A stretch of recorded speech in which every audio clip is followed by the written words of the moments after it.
सो बेटा हम लोग केस थर्ड को समझ रहे थे।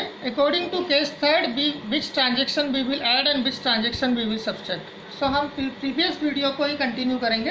प्रीवियस वीडियो में हम समझ रहे थे कि जो भी ट्रांजेक्शन्स बैंक बैलेंस को इंक्रीज करता है, जो भी ट्रांजेक्शन बैंक बैलेंस को इंक्रीज करता है, so that transaction you have to less. ठीक है, जो क्योंकि हमारा ओवरड्राफ्ट बैलेंस है, बैंक बैलेंस को इंक्रीज करने वाला ट्रांजेक्शन्स को लेस करेंगे, मतलब हमारा ओवरड्राफ्ट अमाउंट कम होगा। क्लियर है।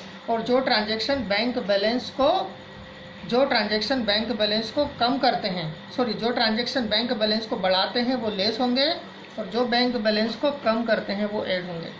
क्लियर है। मतलब जो चीज़ें बैंक बैलेंस को कम करती है वो ऐड करना है, तो डेफिनेटली ओवरड्राफ्ट बढ़ेगा। क्लियर है। सिर्फ इतना चीज़ें आप ध्यान रखना। ठीक है। मतलब जो बैलेंस को बढ़ाने वाले ट्रांजेक्शन है, बैलेंस मतलब पॉजिटिव बैलेंस को बढ़ाने वाले ट्रांजेक्शन है, वो सब लेस होंगे यहाँ पर, और जो कम करने वाले हैं वो ऐड होंगे, क्योंकि ऑलरेडी हमारा नेगेटिव बैलेंस है। चलिए इसके लिए क्वेश्चंस देख लेते हैं। One question we will take and according to that question we will understand everything. Clear है बेटा। सो क्वेश्चन है question number 15। First we have to read the question, then we go for the solution. So according to my book, question number 15 is there. So question number 15 I am reading. Tiwari and Sons find that the bank balance shown by their cash book on 31st March 2019, ठीक है, और negative balance show कर रहा है उनका cash account, और वो है कितना 40,500. So according to their cash book, their balance is shown that 40,500 rupees negative balance. Now transaction we will read. A check for 5,000 drawn in favor of Manohar but not presented for payment. ऐसा check हमने किसी customer को दिया है, उसने अभी तक payment के लिए प्रेजेंट नहीं किया है, मतलब check issued but not presented for payment. Transaction क्या है बेटा? Check issued but not presented for payment. So in that case that transaction we will less. ठीक है, हम इस ट्रांजेक्शन को लेस करेंगे। A post dated check of 900 has been debited into bank column in cash book but it could not have been presented for any cash. बेटा पुराना check है तो ये हमारा ऐड हो जाएगा, ये और आपके बैलेंस को बढ़ा देगा ओवरड्राफ्ट को। Cheque totalling 10,200 deposited with the bank have not yet been collected. ऐसा चेक जो अभी तक 10,000 का है आपने जमा कर दिए हैं बट अभी तक कलेक्ट ही नहीं हुए हैं, it also will increase your bank overdraft 10,200 you have to write in adding side, add करना है। ठीक है, 4,000 का चेक डिसऑनर्ड हो गया है, ये भी आपके ट्रांजेक्शन्स ओवरड्राफ्ट को बढ़ा देंगे, तो ये भी आपका एडिंग साइड ही आएगा, ये भी आपको ऐड करना है 4,000 में। A bill of 10,000 was retired from the bank under the rebate of 150 but at the full amount of the bill was credited in the bank column for cash book. बेटा 150 जो rebate था, 10,000 जो आपने लिखा वो तो सही लिखा है, पर 150 का जो रिबेट था, रिबेट मतलब डिस्काउंट, तो जो रिबेट आपको मिली थी 150 की वो भी आपने कैश बुक में रिकॉर्ड कर दी, पर ये तो गलत है। आपको 10,000 रुपये आपने लिखे वो ठीक है, वो पहले लिख दिए, उसका हमें कोई मतलब नहीं, वो सही किया आपने जो किया है, पर 150 की जो रिबेट है वो आपने क्यों लिखी? मतलब आपने ये एक तरह का रॉन्ग एंट्री ऑफ डिस्काउंट या रिबेट, हम इसको क्या लिखेंगे बेटा? रॉन्ग या रॉन्ग रिकॉर्ड ऑफ डिस्काउंट या रॉन्ग एंट्री ऑफ डिस्काउंट, ऐसे करके हम कैश बुक में लेस करेंगे, इसे ऐड नहीं लेस करेंगे। ठीक है, so there is a 2 transaction we will less. ठीक है, फर्स्ट एंड लास्ट, अंडरस्टूड? बाकी के ऐड होंगे। So first, have you understood the question? Now we go for the solution. What is the solution? The solution is first we will write the question number 15, BRS heading, format we have prepared, details and amount column, overdraft as per cash book. हमारा first transaction क्या है? Transaction नहीं है, first लिखेंगे क्या, हम कहाँ से स्टार्ट कर रहे हैं?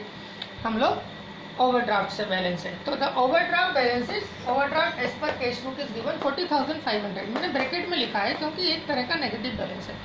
हम ब्रैकेट में लिख सकते हैं, नहीं भी लिख सकते हैं। लिखें तो बहुत अच्छा है, ताकि हमारी अंडरस्टैंडिंग अच्छी रहे कि हम लोग नेगेटिव बैलेंस के साथ क्वेश्चन को सॉल्व कर रहे हैं, मतलब हमारा ओवरड्राफ्ट है as per cash book. Clear है बेटा? सो यहाँ पर 40,500 is your overdraft according to cash book. अब transaction we will add cheque deposited but not collected. ये फर्स्ट ट्रांजेक्शन था, तो चेक डिपॉजिट हुआ बट अभी तक कलेक्ट नहीं हुआ, 10,200 का, तो ये अब आपको ऐड करना है ओवरड्राफ्ट में। Cheque not deposited but recorded in cash book, 900 rupees का जो ट्रांजेक्शन अगला था आपका। चेक डिसऑनर्ड, ठीक है, चेक डिसऑनर्ड हो गया आपका 4,000 रुपीज़ का, ये भी आपको ऐड करना है। टोटल आपका ओवरड्राफ्ट में ऐड होगा वो है 15,100। मैंने ओवरड्राफ्ट में ऐड होगा इसलिए इसको ब्रैकेट में लिखा है, मतलब ये भी एक तरह का नेगेटिव ही हुआ, क्योंकि ये आपका ओवरड्राफ्ट बैलेंस जो है वो नेगेटिव बैलेंस है, और नेगेटिव को एक नेगेटिव चीज़ ही बढ़ा सकती है, पॉजिटिव चीज़ इसको कम करेगी। कैसे? Minus minus always plus and plus minus always minus, ठीक है। यदि ये प्लस के आइटम है तो वो तो हमारा बैलेंस को कम कर देगा। क्लियर है? तो यहाँ पर ये चीज़ें आपके ओवरड्राफ्ट अमाउंट को बढ़ा रही है। कितना है आपका ओवरड्राफ्ट अमाउंट? कितना है बेटा? 40,500 एंड 15,100, और आपका ओवरड्राफ्ट हो गया 55,600। ये वाला अमाउंट आ गया आपका, ये वाला अमाउंट आपका आ गया 55,600। अब आपका टोटल अमाउंट हो गया है। नाउ हम लेस कौन से आइटम करेंगे वो भी देख लेते हैं। The check issued but not presented for payment, ऐसा चेक जो आपने इशू किया है बट अभी तक पेमेंट के लिए प्रेजेंट नहीं हुआ है, so that transaction we will less, ठीक है। ये 5,000 रुपीज़ हम लेस कर देंगे। इधर आपका आ जाएगा रॉन्ग एंट्री ऑफ डिस्काउंट, जो लास्ट ट्रांजेक्शन था डिस्काउंट का, wrong entry of discount, that also we will subtract, ठीक है। तो टोटल सब्सट्रैक्शन हो गया आपका 5,150, ठीक है। तो आपका 55,600 यहाँ इन दोनों की टोटल थी, ये मैंने यहाँ लिखी हुई है, और 5,150 is subtraction, that two item total 50,450 you will get the answer. So that answer 55,450 your answer. So that balance is overdraft as per passbook. ये कौन सा बैलेंस हो गया आपका? ओवरड्राफ्ट बैलेंस है। So overdraft as per passbook हो गया आपका 50,450। क्लियर है बेटा? So you have seen that some transaction we have add and some transaction we have subtract. According to that we have calculate the overdraft balance as per passbook, because we have started the question with the help of overdraft balance of the cash book, and we reach on the answer and we reach on the balance, we reach on the overdraft as per passbook, ठीक है। हमारा question starting हुआ था overdraft balance cash book से, और हम लोग पहुंचे हैं overdraft balance as per passbook तक, कैश बुक से पासबुक तक, ठीक है। उसमें हमने कुछ ट्रांजेक्शन्स को ऐड किए हैं, कुछ ट्रांजेक्शन्स को सब्सट्रैक्ट किया है। मेरा कहने का मतलब सिर्फ इतना इन बैंक रिकन्सिलेशन स्टेटमेंट में कि जो चीज़ भी हमारे बैंक बैलेंस को बढ़ाते हैं, जो चीज़ें बैंक बैलेंस को बढ़ाते हैं वो ओवरड्राफ्ट बैलेंस को कम करेंगे।